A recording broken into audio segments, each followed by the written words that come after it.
नमस्कार दोस्तों, कैसे हैं आप लोग। बात करेंगे हम सुज़लोन एनर्जी की। देखिए, सुज़लोन एनर्जी के अंदर आज गिरावट हो रही है, लगभग 3.5 से 4% के आसपास की गिरावट हो चुकी है और अभी भी यहाँ पर लगभग 30 से 35-40 मिनट का ट्रेडिंग बाकी है। अभी यह गिरावट और भी बढ़ सकती है। इस बीच एक बड़ी खबर निकल कर आ रही है, बिल्कुल यहाँ पर सारा कुछ हम समझने वाले हैं। और जैसा कि मैंने आप लोगों को बताया था कि स्टॉक के अंदर गिरावट होगी, कंसोलिडेट कर सकता है, करेक्शन हो सकता है, क्योंकि हायर वैल्यूएशन पर यह ट्रेड कर रहा है। 2-3 दिनों से मैं आपको यही समझाने की कोशिश कर रहा हूँ और एग्जैक्टली हूबहू वही हुआ। यदि एनालिसिस सही बैठ रही है तो लाइक ज़रूर करें, ठीक है? लाइक करें, चैनल को सब्सक्राइब कर ले ज़बरदस्त जेन्युइन कंटेंट के लिए। तो यहाँ पर आज की हम चर्चा कर लेते हैं, ठीक है। देखिए, जैसा कि मैं आपको पिछले 3 दिनों से बता रहा था कि स्टॉक जो है वह ओवर वैल्यूड चल रही है, स्टॉक के अंदर गिरावट हो सकती है, स्टॉक जो है वह करेक्ट हो सकता है। सारा कुछ मैंने आप लोगों को बताया था कि ये जो कैंडल लास्ट ट्रेडिंग सेशन के दिन हमारी बनी थी फ्राइडे को, उस दिन ये जो है एक डोजी कैंडल थी जिसमें कि अनसर्टेनिटी थी, बुल्स और बियर्स, किसी को पता नहीं चल रहा था कि स्टॉक प्राइस कहाँ जाएगी। और उसके अगले ही दिन आपने देखा कि जो प्राइस है ऊपर ओपन हुई, लेकिन लगातार जो है स्टॉक गिरता हुआ आ रहा है। यहाँ पर ये जो कैंडल बनी है, इसको हम बियरिश इनगल्फिंग कैंडल कहते हैं, कैंडल पैटर्न कहते हैं। और यदि इस कैंडल पैटर्न की हम माने तो इसके बाद जो है गिरावट होती है। नॉट हम एग्जैक्टली हम यही नहीं कह रहे हैं कि सुजलॉन के अंदर गिरावट होगी, लेकिन जो ये दो कैंडल का पैटर्न बना है, ये बियरिश इनगल्फिंग है और इसके बाद अमूमन गिरावट होती है। लेकिन गिरावट यदि होगी तो कहाँ तक होगी, अभी हम सारा कुछ लेवल्स वगैरह को समझने वाले हैं, ठीक है। देखिए, मैंने आप लोगों को पूरा का पूरा अलर्ट करने की कोशिश की थी, लेकिन काफ़ी लोग थे जो कि इन्वेस्ट किए हुए हैं सुलोन के अंदर, वो नहीं चाहते कि स्टॉक कभी भी गिरे, वो रोज़ चाहते हैं कि अपर सर्किट ही लगे। तो मेरी ये बात लोगों को अच्छी नहीं लगी कि स्टॉक में गिरावट हो सकती है, क्योंकि यहाँ पर जो ये क्या कहते हैं, आरएसआई जो है वो 59 पर है, मतलब कि वो तो काफ़ी ठीक ठाक लेवल पर दिख रहा है। तो लोग कह रहे थे अब तो 59 पर आ गया, आप कहाँ से गिरावट होगी, मतलब निगेटिव बात बता रहे हो, ये वो, ठीक है। लेकिन भाई, मेरे केवल एक आरएसआई नहीं होता है जो स्टॉक के बारे में आपको बता देगा कि यह ओवरबाउट है, यह ओवरसोल्ड है। बहुत सारे फैक्टर्स होते हैं, बहुत सारे पैरामीटर्स होते हैं, ठीक है। पी वैल्यू होती है, पीवी वैल्यू होती है, बहुत सारा फैक्टर्स होता है यदि आप एनालाइज करने बैठोगे तो, ठीक है। एक इंडिकेटर के ऊपर आप नहीं कह सकते हो कि हाँ स्टॉक तो अब यहाँ से ऊपर जाएगा या फिर नीचे जाएगा। ऐसा रहता तो आज स्टॉक के अंदर गिरावट ही नहीं होती, क्योंकि ऑलरेडी जो आरएसआई है वह हमारा 60-65 के आसपास चल रहा है, जो कि ओवरबाउट नहीं है, ठीक एक नॉर्मल रेंज के अंदर आता है। 30 से 70 जो है नॉर्मल रेंज कहा जाता है, लेकिन उसके बावजूद जो है आज हमें गिरावट देखने को मिली। तो इस गिरावट का कारण यही रहा कि स्टॉक जो है वह ओवरबाउट रीजन में चल रही है। अभी भी मैं कहूँगा, ठीक है, अब तो आप मान रहे होगे कि हाँ चलो बातें सही है। अब जब स्टॉक में करेक्शन हो गई तब आपको सही लग रहा होगा, जब नहीं हुई थी तब तो लग रहा था कि नहीं, मैं तो निगेटिव बातें कर रहा हूँ, मैं तो चाह रहा हूँ कि आप लोग को नुकसान हो जाए। लेकिन बिल्कुल गलत है, ऐसी मानसिकता ना रखें। जो सच्चाई होती है, जो एनालिसिस सालों से हम एनालाइज करने की कोशिश कर रहे हैं, उसके बारे में, उसके बेसिस पर हम आपको कुछ बातें बताते हैं। यहाँ पर देखिए, बात कर ले कि कहाँ तक गिरावट हो सकती है, तो जो गिरावट ऑलरेडी हमने पहले डिस्कस किया था वहाँ तक हो सकती है। मतलब कि जो पिछला हमारा लोस था, यहाँ पर आप देख सकते हैं ये हमारा पिछला लो था, या फिर ये वाला, ठीक है। ये इसने कंसोलिडेट किया था 4-5 दिन, उसके बाद स्टॉक ऊपर की ओर मूव किया था। तो जहाँ पर ये कंसोलिडेशन हुआ था इस रेंज में, और हमारा 20 डेज का जो ईएमए है यहाँ, दोनों कॉन्साइड कर रहा है एक ही लेवल पर, और वो लेवल है हमारा 37 रुपये 60 पैसे, ठीक है। लगभग यही है, 37 से 37.5 से 38 रुपये का लेवल है। तो जो गिरावट है वो यहाँ तक हो सकती है, यदि मैक्सिमम गिरावट होती है तो 38 रुपये तक या फिर 37.5 रुपये तक यहाँ पर स्टॉक के अंदर हमें करेक्शन देखने को मिल सकता है। ऊपर की तरफ की लेवल की तो हमने बात ऑलरेडी की ही थी कि यह 43 रुपीज़ तक जा सकता है, लेकिन फिलहाल ऊपर की हम बहुत ज़्यादा बात नहीं करेंगे, क्योंकि स्टॉक जो है वह वीक दिख रहा है और इसका सिग्नल हमें पहले से भी मिल जाता है। इसलिए मैं आपको पिछले 3 दिनों से यही समझाने की कोशिश कर रहा हूँ कि स्टॉक ओवरबाउट है, स्टॉक में करेक्शन हो सकता है, कंसोलिडेशन हो सकता है, ट्यूसडे को स्टॉक जो है वो कंसोलिडेट कर सकता है, और एग्जैक्टली वही यहाँ पर होता हुआ नज़र भी आ रहा है। और एक चीज़ और आप यहाँ पर समझ लो, जो यह कैंडल बना है, ये देखिए, ये छोटी सी कैंडल ग्रीन बनी थी और उसके बाद आज की जो कैंडल बनी है, मतलब कि ओपन तो ऊपर हुआ था, इस लेवल पर ओपन हुआ था, लगभग यहाँ पर 41 रुपये 70-75 पैसे के आसपास ऊपर ओपन हुआ था, लेकिन उसके बाद लगातार जो है वह प्राइस करेक्ट होती गई और प्राइस जो है वह 39 रुपये 38 रुपये 80 पैसे तक का इसने बॉटम बना दिया। तो ये जो कैंडल पैटर्न होता है, जैसा कि अभी मैंने आपको बताया, ये होता है बियरिश इनगल्फिंग। और इसके बाद एक एग्जाम्पल देख लीजिए और आपको समझने में आसानी होगी। यहाँ पर देख सकते हैं एग्जैक्टली इसी तरह का कैंडल बना है। देखिए, ये एक ग्रीन कैंडल बना, ग्रीन कैंडल के बाद अगला जो रेड कैंडल बना, देख रहे हैं, ये ग्रीन कैंडल और उसके बाद ये अगला रेड कैंडल और उसके बाद गिरावट देखिए। अब ऐसी बात नहीं है कि सुजलॉन के अंदर भी यही गिरावट होगी, मैं जस्ट आपको एक एग्जांपल दे रहा हूँ कि ये जो कैंडल बियरिश इनगल्फिंग पैटर्न हम इसे कहते हैं, ठीक है, अमूमन इस तरह का होता है, लेकिन ये कंपलसरी नहीं है। यदि यही कैंडल स्टिक पूरा काम करने लगता तो और बाकी कुछ एनालिसिस की जरूरत ही नहीं पड़ती, सारे लोग यही सीख के बस करोड़पति बन जाते।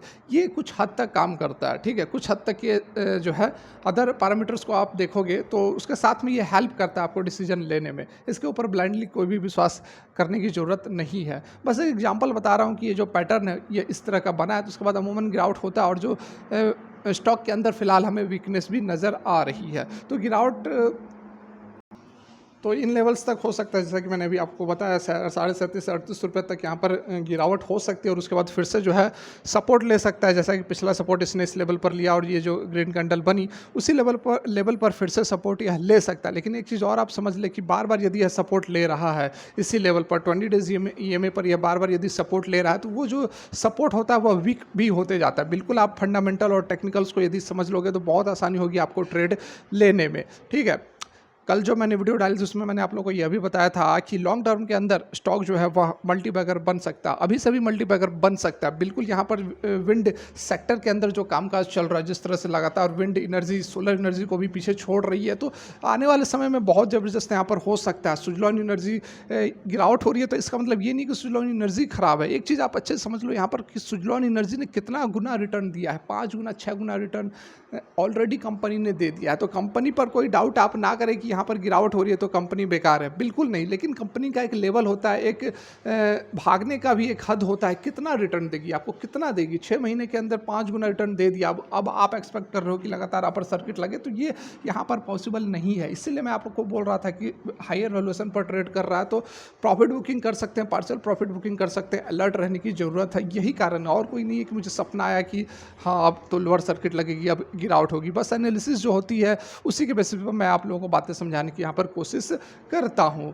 फिलहाल यहाँ पर कुछ पॉजिटिव अपडेट भी निकल कर आ रहे हैं सुजलॉन एनर्जी जैसी कंपनियों के लिए। वो क्या है, बहुत ही शॉर्ट में उसको भी हम समझ लेते हैं। तो यहाँ पर एक और अपडेट निकल कर आ रही है और ये अपडेट भी आप देख सकते हैं कि बिल्कुल लेटेस्ट अपडेट है। ऐसी बात नहीं है कि आपको मैं कभी की न्यूज़ बता देता हूँ, बिल्कुल जेन्युइन, इसलिए मैं बोलता हूँ कि जेन्युइन कंटेंट आपको यहीं पर मिलेंगे। देखिए, सोलर और wind power constitute over 88% of the total renewable energy capacity by October 2023। कल का भी जो वीडियो मैंने डाला था उसमें भी मैंने आप लोगों को ये डाटा समझाया था और किस तरह से बताया था कि सोलर एनर्जी को भी विंड एनर्जी पीछे छोड़ रही है। तो डेफिनेटली यहाँ पर लॉन्ग टर्म के अंदर बहुत अच्छा स्कोप है, लेकिन फिर से वही सोलर एनर्जी को आप ये नहीं एक्सपेक्ट करें कि ये कभी इसके अंदर गिरावट होगी ही नहीं, ठीक है। यहाँ पर देख लीजिए, dynamic energy landscape of India, the adaptation of renewable sources notably solar और विंड दोनों ने ज़बरदस्त यहाँ पर काम किया है। एट प्रेजेंट यदि हम टोटल इंस्टॉल्ड कैपेसिटी की बात करें तो वो हमारा कहाँ पर स्टैंड कर रहा है 132 गीगावाट, और जिसमें से कि सोलर जो है 72 गीगावाट और विंड जो है वह 44 गीगावाट पर पहुँचा हुआ है।